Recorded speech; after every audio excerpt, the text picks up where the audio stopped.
Hello and welcome to the Weekly Outlook podcast. Today is Wednesday, January 19th, 2020. My name is Jake Arthur and I'm Chief Videographer at Tallapoosa Publishers. In today's podcast, we speak with Bradley Strother, the Technology Director at Alexander City Schools, about the technology students are using to connect to the classroom from home. It has been difficult. It's going to be interesting to see over the next several years what kind of an impact it has had. We know that a lot of school systems are doing a wonderful job trying to get students where they need to be because it's so different from face-to-face learning. Also today, a chili cook-off in Dadeville sparks debate over liquor licensing. Russell Medical responds to an ever-growing number of coronavirus cases. And on Saturday, Tallahassee Mayor John Hammock was arrested in Orange Beach and charged with domestic violence. All this and more on the third episode of the Weekly Outlook. The Weekly Outlook is supported by subscribers to the Alexander City Outlook. You can subscribe to the Alex City Outlook on our website at alexcityoutlook.com. Thank you for your support. So today we're speaking with Bradley Strother, the Technology Director at Alexander City Schools. So Bradley, what is the role of a Technology Director? Wow, that's a loaded question. I think as we go to the digital age and as we work on using technology to raise the education level of students, school systems have put in place a technology director that basically helps to oversee all of that technology.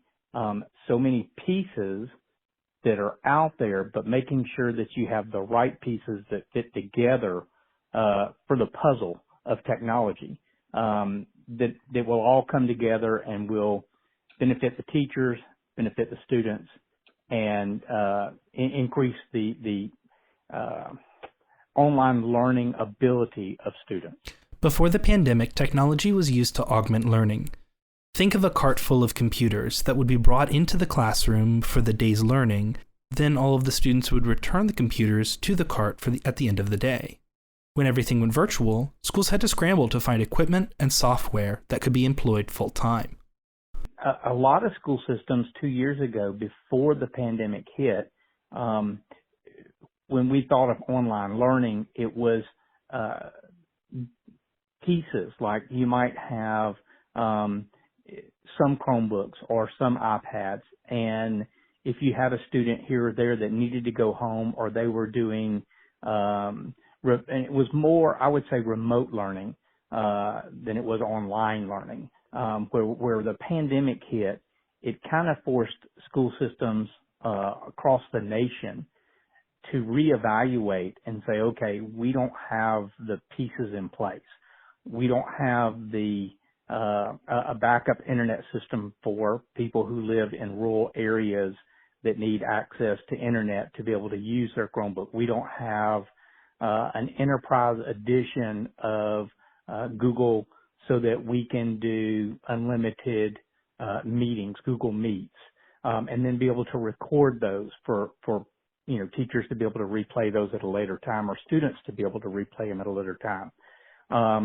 A lot of school systems weren't one-to-one, and so they were in a situation of having to get the technology and then make sure it was up to date.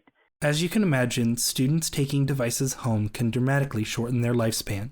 When you purchase technology, it has a much shorter lifespan than what people think. And so a Chromebook typically is 4 years. Well, when you start taking that Chromebook home and you allow students from, say, first and second grade all the way up through 12th grade to take a device home, sometimes when it's time to come back to face-to-face learning, you're missing a charger or you're missing keys off the keyboard or your Chromebook is not charging properly. And so then there's the logistics of making sure that you have the resources in place to fix them, repair them, or have spares available in case you have to go back. Strother has found that the majority of high schoolers take care of their devices. But for middle schoolers, keeping their devices in working order can sometimes be a challenge. So our middle school and high school have been doing it for some time. Plus with them being dual enrolled or taking access courses online, they're a little more responsible. Our younger students have just kind of, over the last 2 years, have been responsible for taking stuff home. And so when they take it home, sometimes we find, and this is sad to say, but we live in a society where if it's not mine, maybe I don't have to take care of it. Not only has hardware improved over the pandemic, but software has improved as well. Over the last 2 years, there's been a lot of new software that has been developed, that has been modified, I will say, to allow teachers to be able to teach remotely versus using it in a classroom environment. So I think those are probably the biggest impacts that have taken place over the last 2 years. Not every student requires the same device. Older students require more sophisticated technology than younger ones. So our school system, up through kindergarten, so pre-K, kindergarten, we use iPads. When they get into first grade through 12th grade, we use Chromebooks. We moved at our Jim Pearson, our first and second grade students, we moved this past year to touchscreen Chromebooks because they were used to using iPads. So they were used to the ability to have the textual feature to be able to use their fingers to swipe and things like that. The school system also has a solution for students who don't have internet access at home. What we did for parents who didn't have internet access, the state and federal government allowed us to apply for emergency connectivity funds. So what it allowed us to do is get T-Mobile MiFis. According to Strother, the students have a better understanding of technology than their teachers or their parents. Well, I'll tell you, students today are very technology literate. The challenges there is staying ahead of them because as a student, if you go and lock them down and you say, we're only going to allow you access to A, they're going to work hard to try and find how they can get to B, C, and D. And so with them, the struggle isn't them knowing how to use the technology. It's the issue of trying to use the technology in a way that is not geared toward learning. I think our biggest challenge, though, really and truly is there's such a gap between students today and their technology level and their parents and grandparents. I spoke this past week with several grandparents and probably do 1 or 2 days a week. We'll speak with grandparents that are raising their grandchildren, and the technology is just a struggle for them. The school system not only found technology to use outside of the classroom, but they also used federal funding to improve technology within the classroom. This year, we again, the federal government pushed a lot of funding to help us do a better job of using technology in the classroom. So this year, all of our classrooms, we purchased ViewSonic boards for them, which are touchscreen boards. And again, it allows the teacher to be able to have the students come up. They can use their finger and stuff like that, be able to work problems out on the board.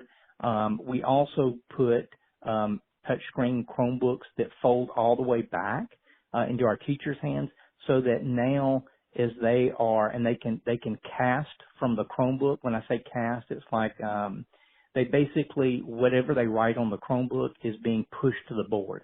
So as a math teacher, they can walk around the classroom and then they can be writing on their pad, and then it will be projecting to the board. So it allows for the teacher to be interactive with the students at the same time using the technology to teach the students. Here are Strother's closing remarks.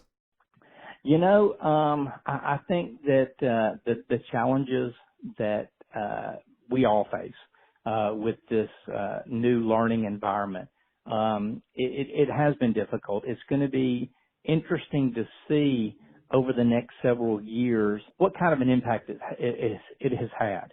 We know that a lot of school systems are doing a wonderful job trying to get students where they need to be, because it's so different from face-to-face learning to online learning.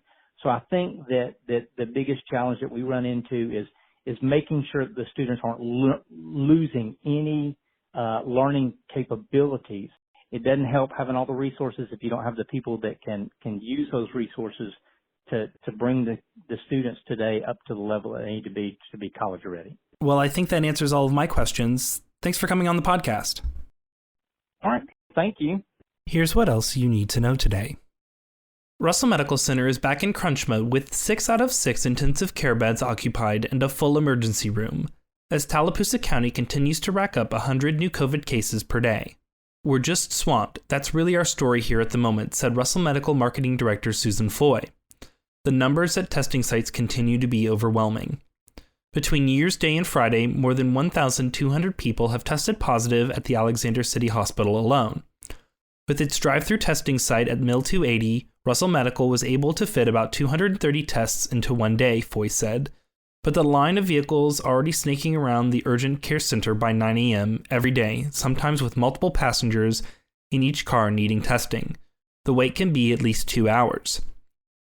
On Saturday, Lake Martin Young Professionals hosted the Polar Plunge, where dozens ran into the frigid waters of Lake Martin to raise funds for the Lake Martin Resource Association.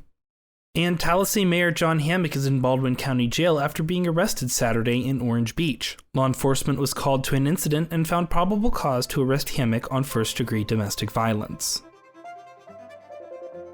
And that concludes this week's episode of The Weekly Outlook. Thanks for listening.